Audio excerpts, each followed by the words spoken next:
Different result, but we always do the same thing over and over. Lagi naman tayo paikot-ikot. Nasanay na tayo sa kinasanayan na natin. Naalala ko yung mga ibon. Sa India, tinatali sila. Di paikot-ikot lang sila, paikot-ikot lang sila. Naawa ito isang tao. Ang ginawa na itong tao, binili niya itong mga ibon. Oh, malaya na kayo, lumipad na kayo. Shoo, pero paikot-ikot pa rin. Ginawa niya, sinipa niya, shoo. Nagliparan itong mga ibon na to. Talaga nagliparan. Pero pagbagsak nila, ikot pa rin sila ng ikot. Kadalasan ito yung mga nakasanayan na natin. Pero gusto natin maranasan ibang buhay. For us to discover our hidden gifts and talent, sometimes we have to leave our comfort zone. Kailangan iwanan natin kung saan komportable tayo, kung takot tayo, kumanta kung takot tayo. Minsan kadalasan pinipintasan natin kumakanta sa Pilipinas Got Talent. Lakas naman loob, no? Wala man sa tono, kapal-kapal naman ang mukha niya. At least, he got guts. Tayo hanggang bahay lang tayo kumanta. At least siya sinubukan niya in order for you to know na kaya mo gawin isang bagay. Subukan natin. Yung bakit nakaupo yung mga pulong lungsod natin dito? Dahil sinubukan nila, hinarap nila yung mga bagay na kinatatakutan nila at para maging kapaki-pakinabang at makatulong sa ating kababayan. Kung yung takot ko, pinaiiral ko, siguro wala ako sa harapan ninyo. Minsan naalala ko, pag tayo ay natatakot. Minsan kasi pag tayo nakikita natin babagsakan, mayroon kasing tinatawag na palilukot, parang Tagaytay.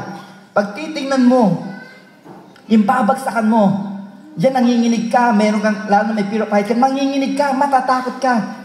But the moment na iibahin mo yung tingin mo, at makikita mo napakaganda pala ng mga tanawin, may ibsan yung takot nyo, na meron palang mas maganda pa na nilaan ang Diyos sa inyo.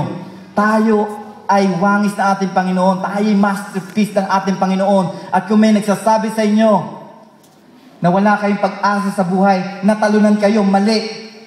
The moment na pinanganak pa lang kayo, nasa sinapupunan pa lang kayo, panalo na kayo. Alam niyo bakit? Bago kayo maging isang sanggol, milyong sperm cell ang naglalaban niya, milyon yan. Bago pumasok sa egg cell, at iisa lang pwede pumasok sa egg cell. Pag pumasok isa doon sa egg cell, nagsasara na to. Nagsasara na to. The moment na ilang bundok ang dinaanan nyo bago kayo maging tao. At para kayo mabuo, champion na agad kayo. Lumabas kayo sa mundo, champion na kayo agad kayo. Hindi ako naniniwala sa accident pregnancy. Sabi nga, nasa sinapupunan pa lang tayo ng ating Panginoon, ay kilala na tayo. Kaya ito ang nais ng Diyos sa atin. Pero itong yung sin na to, kailangan tayong mag-spend ng time, in-nurture natin yung bagay na tinanim natin, mga investment natin. Ito yung mga tao na ito, na matuto tayo mag-invest na wag nating sarilinin yung mga pagpapala ng Diyos para sa atin. At ang sabi nga sa Luke 10:3, He told them, the harvest is plentiful, but the workers are few. Ask the Lord of the harvest to send out workers into His harvest field. Go, I am sending you out like a lambs among wolves. Sinasabi ng ating Panginoon na tayo pinadadala sa mundong ito dahil napapalibutan ng ating mundo ng manlalapa. They will take advantage sa mga taong mahihina, mga kabataan na lululong sa masasamang bisyo, yung mga taong mga walang kayang gawin. Ito yung natitake advantage sa mga tao. Tayo pinadadala ng Diyos na magkaroon tayo ng compassion na abutin naman sila. Ito ang nais ng Diyos na gawin natin. Ang sabi rito, this is what Jesus is talking about. He is telling us that there are so many people out there that lost, na marami pang tao ang nangangailangan ng kaligtasan. Huwag tayo maging madamot. Kung bakit tayo nagte-testimony rito, ay para hindi para sa atin. Ito'y para maitaas ang pangalan ng ating Panginoon at makapagbago din naman ang buhay ng ibang tao. Kaya natutuwa ako kay Gemma. Gemma din na tumatayo ito to share yung ginawa ng Diyos sa buhay niya. Imagine nyo, 1 year to live na lang siya. Dahil sa cancer niya. Pero ngayon, tingnan nyo, ilang panahon na nakakalipas. Ang Gemma din na to ay cancer-free. Naging imposible ba? Naging imposible ba imposible? Oo. Dahil walang imposible sa ating Panginoon. Ano man ang kinaharap nyo ngayon, gaano man kalaking bundok na kinaharap nyo ngayon, kaya patagin ng ating Panginoon yan. Kaya patagin lahat ng ating Panginoon yan. Kung kayo na problema sa pinansyal, kung kayo na problema sa mga sakit, kung kayo na problema sa relasyon nyo, sa pamilya nyo, lahat yan ay kaya patagin ng ating Panginoon yan. Walang imposible sa ating Panginoon. Kaya tayo ginagamit ng mga tao ng ating Panginoon na mag-reach out pa. Naniniwala ako kung tayo gagawin natin, yung responsibilidad natin, just win one soul, kukulangin itong lugar na ito. Ito yung nais ng Diyos sa atin, at nakakalungkot pa. Million of people, they are claiming na Kristiyano sila. Million. Pero alam niyo po, yung nagpapangsyon na nagsishare lang po ng Word of God, nagsishare sa 10% lang. Napakaliit. Ibig sabihin, kaya sabi ni Pastor Rod, napunta rito, ang sisipag daw ng BCP.